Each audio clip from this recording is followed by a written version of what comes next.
Apa yang terjadi ketika suku bunga Federal Reserve turun. Sejarah menunjukkan Bitcoin bereaksi dengan lonjakan signifikan setelah setiap pivot kebijakan moneter. Bukan sekedar reaksi pasar biasa. Lapisan berikutnya mengubah cerita. Analisis data tahun 2015 hingga 2024 mengungkap pola konsisten. Setiap kali Fed melakukan potongan suku bunga signifikan, Bitcoin mengalami kenaikan harga dramatis dalam rentang waktu 1-2 hingga 1-8 bulan kemudian. Hal yang sering terlewat sangat sederhana. Ini bukan sekedar tentang angka potongan suku bunga yang diumumkan. Faktor yang benar-benar memaku respons Bitcoin adalah kesepakatan dan arahan masa depan yang disampaikan oleh Federal Reserve selama pertemuan FOMC. Dari sudut lain, masalahnya bergeser. Ketika Fed memberikan sinyal tentang kebijakan masa depan yang lebih akomodatif daripada yang diharapkan pasar. Ini menciptakan perubahan fundamental dalam likuiditas global yang langsung mengalahkan modal kuaset risk seperti Bitcoin. Konsekuensinya mulai jelas di sini. Grafik overlay dua global liquidity dan Bitcoin market cap menunjukkan korelasi yang menarik. Setiap peningkatan signifikan dalam likuiditas dola global diikuti oleh ekspansi nilai pasar Bitcoin yang sebanding dengan tingkat adusai institusional. Di balik tanda ini, tekanan mulai memengkak. Peningkatan likuiditas global tidak hanya mengalahkan spekulasi riddle. Tetapi juga membuka pintu bagi investor institusional untuk masuk ke pasar crypto melalui instrumen seperti spot, Bitcoin ETF yang melengkarkan akses, yang lebih mudah dan terregulasi. Langkah berikutnya mempersempit pencarian. Sekarang kita paham. Secret trigger, bukanlah sekedar potongan suku bunga. Melainkan kombinasi dari kesepakatan pelaksanaan kebijakan, signal forward guidance yang bersifat akomodatif, dan respons likuiditas global yang mencukupi. Pada tahap ini, pola lama mulai peka. Tahun 2019, Fed menyebutnya mid-cycle adjustment, satu kali potong bunga, lalu berhenti. Tahun 2020, DRAT total, dua kali potong besar dalam hitungan hari. Tapi 2024 berbeda. Ini normalisasi, bukan panik. Pasar melihat sinyal yang jauh lebih tenang. Namun, efeknya justru lebih dalam. Kenapa? Karena pelaku pasar mulai percaya. Kepercayaan itu mengalir ke aset berisiko. Yang membuat hal ini penting sangat jelas.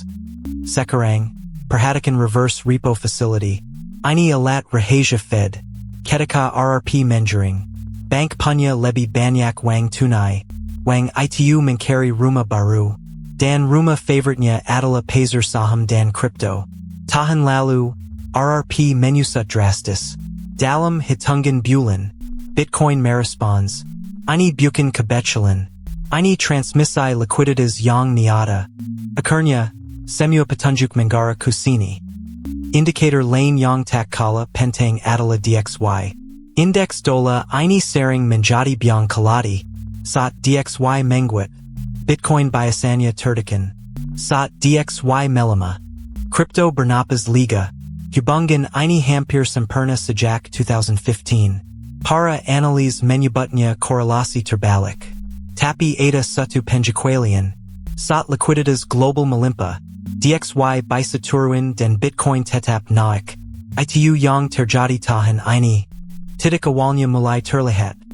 Lalu ada yield curve 1-0 tahun versus 2 tahun. Inversi kurva ini selalu menjadi pertanda. Tapi kali ini, inversinya sangat dalam. Beberapa ekonom menyebutnya sinyal resesi. Namun, sejarah menunjukkan hal berbeda. Setelah inversi, Bitcoin justru sering melesat. Alasannya? Inversi memaksa Fed untuk memangkas bunga. Dan pemangkasan itu mengalir ke pasar. Ini paradoks yang menarik. Lapisan berikutnya mengubah cerita. Powell pernah berkata, kami memperhatikan real rates. Bukan sekedar suku bunga nominal. Real rates adalah bunga setelah inflasi. Jika real rates terlalu tinggi, aset seperti emas dan Bitcoin menjadi menarik. Sebab, mereka tidak menghasilkan imbal hasil. Justru itu nilai mereka. Mereka kebal terhadap inflasi. Jadi, ketika Powell Bikara real rates, Pazer crypto mendengarkan, itu adalah code rahasia. Hal yang sering terlewat sangat sederhana. Sekarang, lihat dua global, ini total wang beredar di seluruh dunia. Ketika dua naik, semua aset ikut naik. Bitcoin adalah salah satu penerima terbesar. Data menunjukkan korelasi kuat antara dua dan kapitalisasi Pazer crypto. Tahun 2023, dua mulai tumbuh lagi. Dan Bitcoin merespons dengan rally. Ini bukan kebetulan. Ini aliran wang yang tak terbendung. Dari sudut lain, masalahnya bergeser. Mekanisme transmisi kebijakan Fed sangat kompleks. Dimulai dari suku bunga, lalu mempengaruhi Pazer wang. Kemudian, merambat ku obligasi dan saham. Terakhir, sampai ku kripto. Setiap langkah memakan waktu, tapi efeknya bisa sangat besar. Para trader yang paham ini bisa memposisikan diri lebih awal. Mereka tidak menunggu konfirmasi. Mereka membaca sinyal dari likuiditas. Konsekuensinya mulai jelas di sini. Siklus 2024 punya ciri khas tersendiri. Ini bukan mid-cycle adjustment seperti 2019. Juga bukan emergency cut seperti 2020. Ini normalisasi bertahap. Fed memangkas dengan hati-hati. Mereka ingin menghindari inflasi kembali. Tapi Pazer sudah bergerak duluan. Pelaku Pazer melihat ke depan.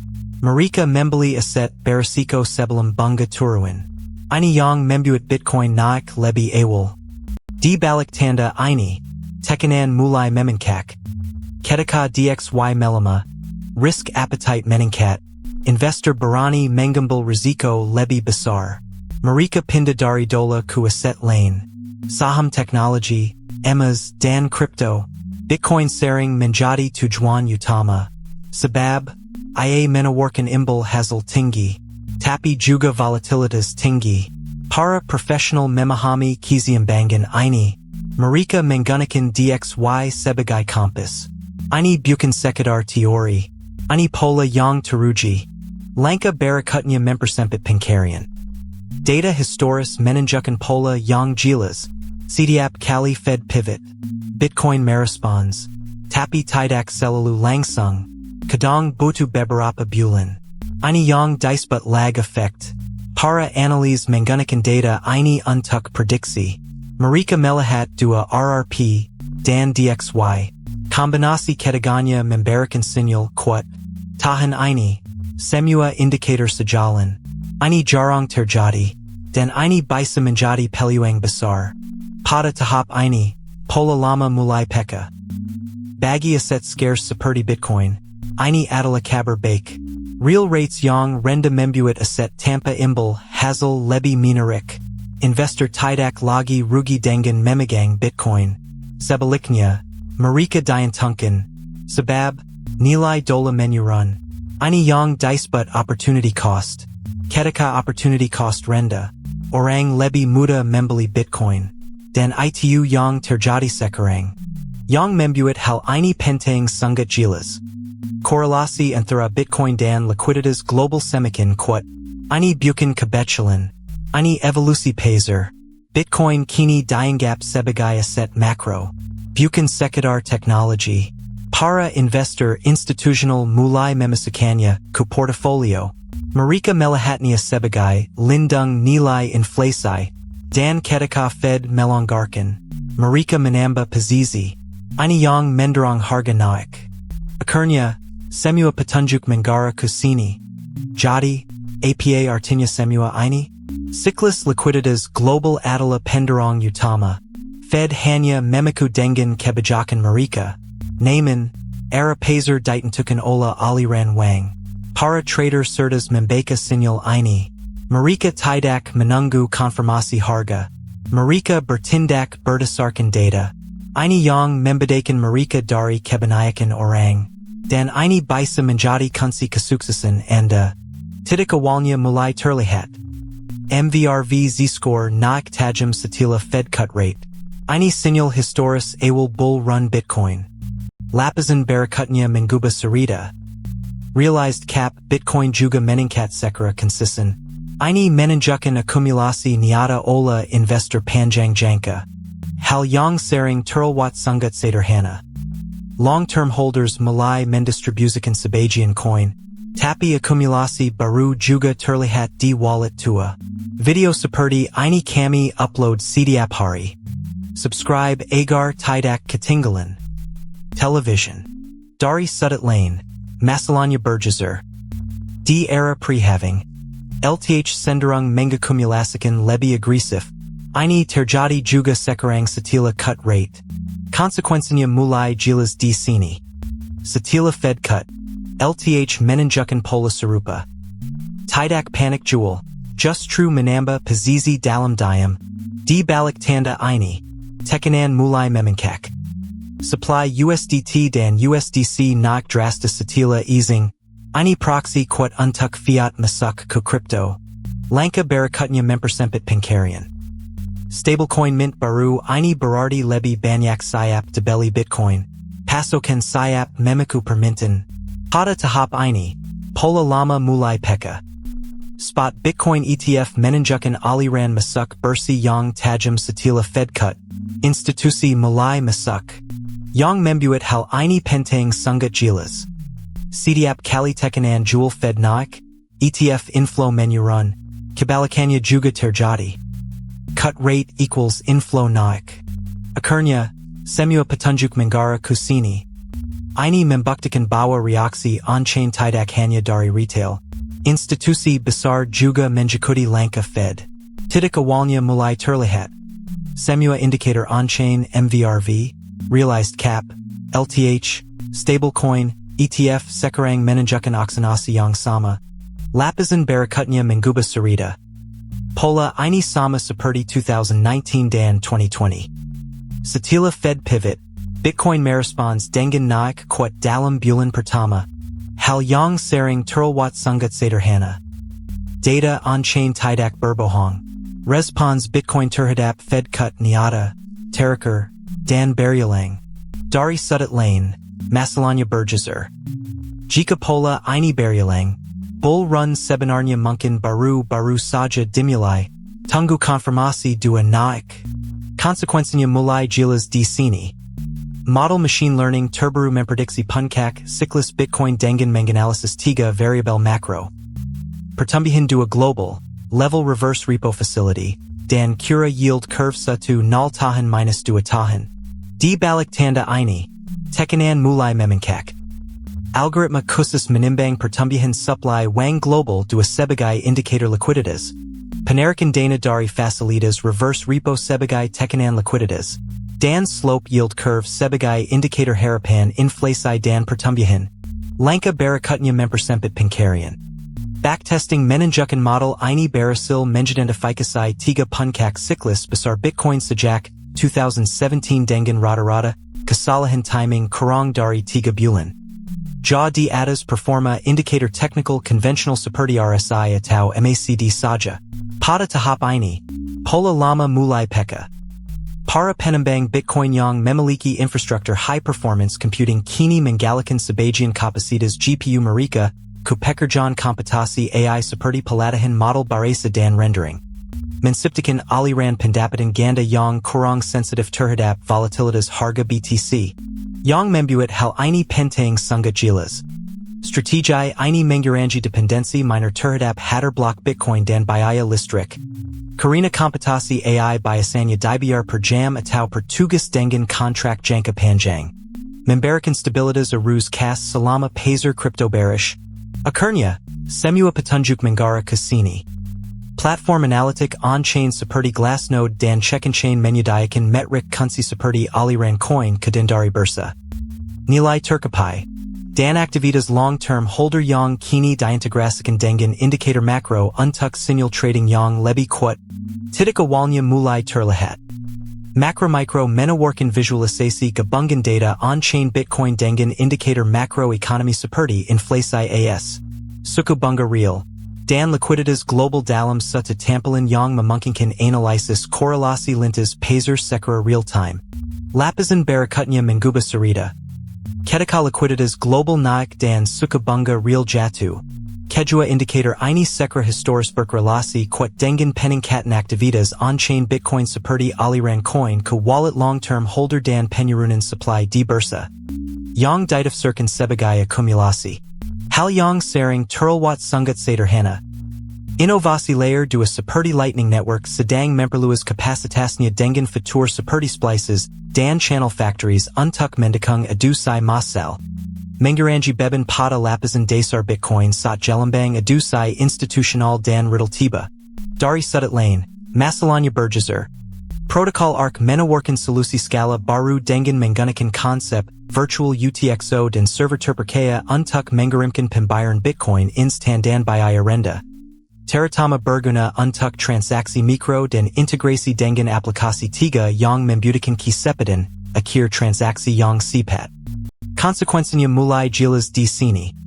Kombinasi peningkatan kapasitas layer 2 diversifikasi pendapatan miner ke AI. Dan alat analisis on-chain yang semakin canggih menciptakan fondasi infrastruktur yang lebih tangguh untuk menanggulangi lonjakan permintaan saat adusai Bitcoin masuk phase essential berikutnya. Di balik tanda ini, tekanan mulai memengkak. Dari prediksi siklus berbasis AI hingga evolusi miner menjadi pemain HPC dan adusai layer 2 yang matang. Teknologi Bitcoin kini siap menghadapi gelembang adusai berikutnya yang dipicu oleh likuiditas global yang pulih. Langkah berikutnya mempersempit pencarian. Framework core versus satellite membajai portfolio menjadi dua bagian strategis untuk menjembangi risiko dan potensi pertumbuhan dalam siklus likuiditas yang volatile. Pada tahap ini, pola lama mulai peka. 70% portfolio dilokasikan ke spot BTC dan ETH sebagai fondasi stable. Karena keduanya memiliki korelasi terkuat dengan likuiditas global dan reaksi paling konsisten terhadap kebijakan moneter Fed, yang membuat hal ini penting sangat jelas. 30% sisa dilokasikan ke tactical satellite seperti altcoin berpotensi tinggi dan AI-related tokens yang lebih sensitif terhadap sentimen risiko dan bisa menghasilkan alpha selama phase ekspansi likuiditas. Akhirnya, semua petunjuk mengarah ke sini. Manajemen risiko menggunakan average true range, ATR. Volatilitas makro untuk menyesuaikan ukuran posisi sekra dinamis. Sehingga exposure berkurang otomatis saat volatilitas makro melambung tinggi. Titik awalnya mulai terlihat. Dollar cost averaging otomatis disinkronkan dengan jadwal rilis FOMC dan CPI. Sehingga pembelian dilakukan rutin setelah data makro konsideralis dan pasar telah menanggapi kebijakan baru. Lapisan berikutnya mengubah cerita. Checklist mental menekankan agar investor tidak terjerumus FOMO saat pertama kali Fed mengangkat rate cut. Karena historisnya bull run actual biasanya muncul 12 to 18 bulan setelah pivot pertama dikonfirmasi oleh data 2 global. Hal yang sering terlewat sangat sederhana. Investor disarankan untuk menunggu konfirmasi tren 2 global naik sekra sustainat sebelum meningkatkan exposure. Karena ini adalah indikator lebih awal yang lebih dapat diandalkan daripada hanya mengandalkan harapan cut suku bunga saja. Dari sudut lain, masalahnya bergeser. Portfolio harus balance sekra berkala setiap kuartal untuk mempertahankan rasio 70/30 core versus satellite. Karena pergerakan harga yang tidak seimbang bisa mengubah alokasi asli dan menimbulkan risiko tidak disengaja. Konsekuensinya mulai jelas di sini. Strategi ini mengajarkan bahwa waktu di pasar lebih berharga dari timing pasar dengan sempurna. Karena konsistensi dalam menempel pada framework dan disiplin risiko menghasilkan hasil yang lebih dapat diprediksi pada jangka panjang. Di balik tanda ini, tekanan mulai memengkak. Saat ini dijukung oleh Sodi 681 earphone Macron 1 sembilan headset Macron dengan bass extra dan suara jernih yang ideal untuk mendengarkan analisis pasar sambil beraktivitas. Harganya hanya Rp53.000. Klik tautan di deskripsi untuk belanja sekarang. Langkah berikutnya mempersempit pencarian. Proyeksi analis untuk sisa 2024 dan 2025 berdasarkan data makro dan on-chain terkini. Pada tahap ini, pola lama mulai peka. Skenario base case adalah soft landing economy as yang memungkinkan Bitcoin mencoba ADH baru pada 4 2024 atau 1 2025. Yang membuat hal ini penting sangat jelas. Skenario risiko terjadi jika inflasi meningkat. Memaksa Fed untuk berhenti naik suku bunga dan menyebabkan konsolidasi sideways. Bitcoin di rentang $55.000 hingga $70.000. Akhirnya, semua petunjuk mengarah ke sini. Katalis kunci meliputi pemilihan Presiden AS pada November 2024 yang dapat memicu volatilitas pasar dan memengaruhi kebijakan moneter depan. Titik awalnya mulai terlihat. Stimulus ekonomi dari Tiongkok merupakan katalis penting yang dapat meningkatkan likuiditas global dan mendukung risiko naik Bitcoin. Lapisan berikutnya mengubah cerita. Reverse repo facility mencapai nol menjadi indikator kritis yang menandakan likuiditas sistem perbankan kembali normal dan apetit risiko meningkat. Hal yang sering terlewat sangat sederhana. Penyutup analis menegaskan. Waktu di pasar lebih berharga dari timing pasar. Jadi siapkan syariat untuk versi masa depan and sebagai penjenggat disiplin investasi. Hi everyone. Quick reminder. Subscribe untuk konten berkualitas setiap hari. Sparkles jangan sampai ketinggalan. Subscribe hari ini untuk konten eksklusif besok. Wrapped gift.